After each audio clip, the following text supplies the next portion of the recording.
Hi, you'll know me, Caitlin. This is the story of our family trip to China. Join us as we travel across this amazing country and meet our new friends along the way. For us, the journey began in Hong Kong, where we had a night stopover before joining the full group in Beijing. We had time for a morning tour of Hong Kong, starting with a visit to the highest point in the city. Getting there was fun, but the day was very foggy, so we didn't see as much of the famous skyline as we would have liked. Anyway, we did arrive on a special day, because it was the sea goddess's festival. A lot of people, especially fishermen and their families, went by ship to a special island to honour the goddess. It was very colourful. We also visited a market for shopping, and there was more celebrations there as well.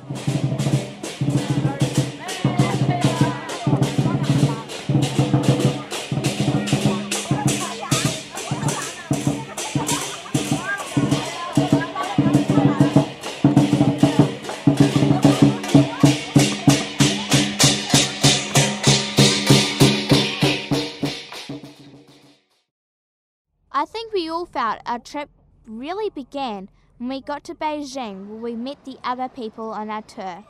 Now is a good time for you to meet them too. George is our Chinese guide, a lovely man who became our best Chinese friend.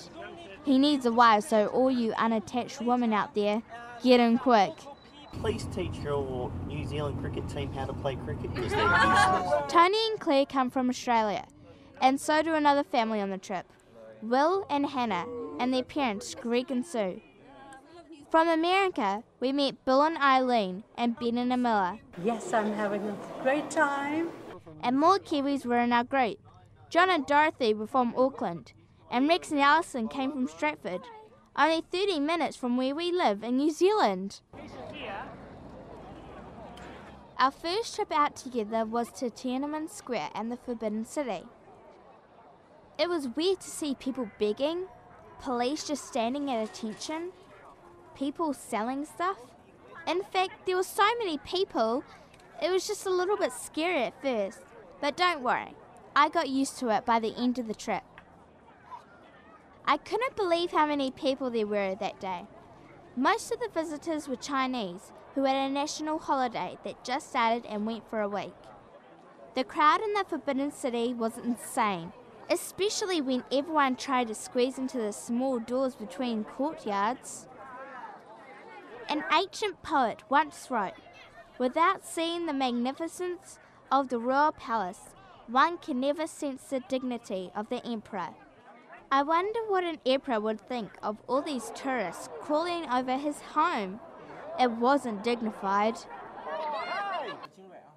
Before leaving the Forbidden City, we stopped at our first souvenir shop. Mum and Dad really liked this artwork, which is painted from the inside out. Mum thought she did well getting the price down to at least half the price, but just about every other place we visited after this had them much cheaper. We learned our first big lesson. Try to only pay a quarter of what the asking price is.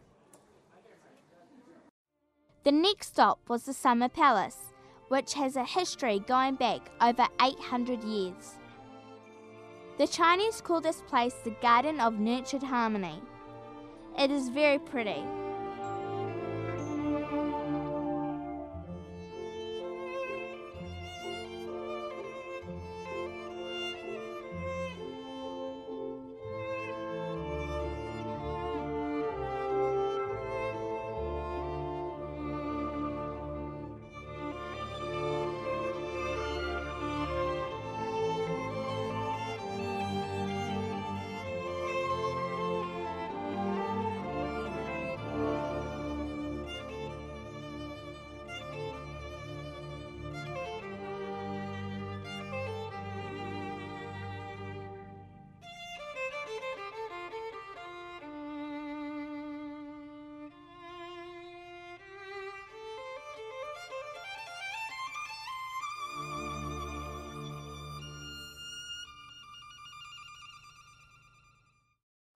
We had already packed a lot into our first day in Beijing, but we still found time to take in a bridge that is known as the Marco Polo Bridge.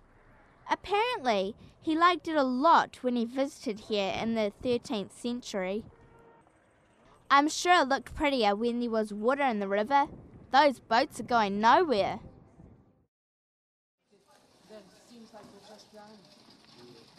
The next day began with a visit to a typical Chinese home where we met a professor of fine arts and his family. He showed us some different styles of Chinese art. I really liked his work, and so Dad let me buy 2 paintings. Then we visited our first factory shop. We discovered as the holiday went on that the factory tour was an enforced shopping experience, where we were shown something and then expected to open the wallet. Come on, Mum, it's only $10,000.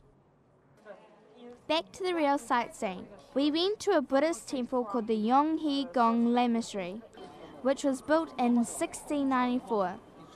It is very beautiful. The prayer wheel is just what Dad needs. Please, Buddha, get me a Porsche.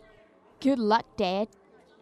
The monks used to signal the beginning of the day by striking this bell.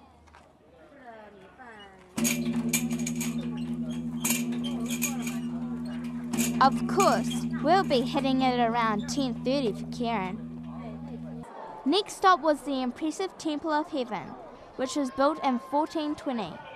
It was here the emperor used to offer sacrifices to heaven.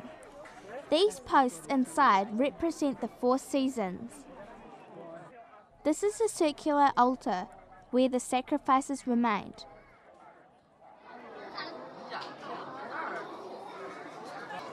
I thought that seeing the giant pandas would be cool, but the zoo is really ancient and the poor bears looked mentally ill. It was so sad.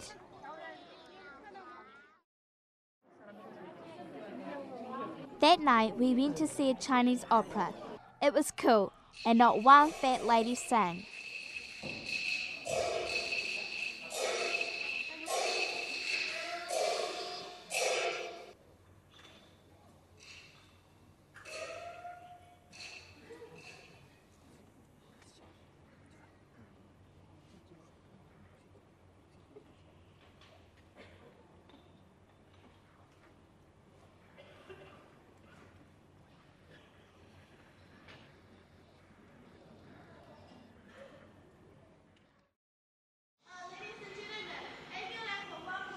Day 3 began with another factory visit. Get your wallets ready.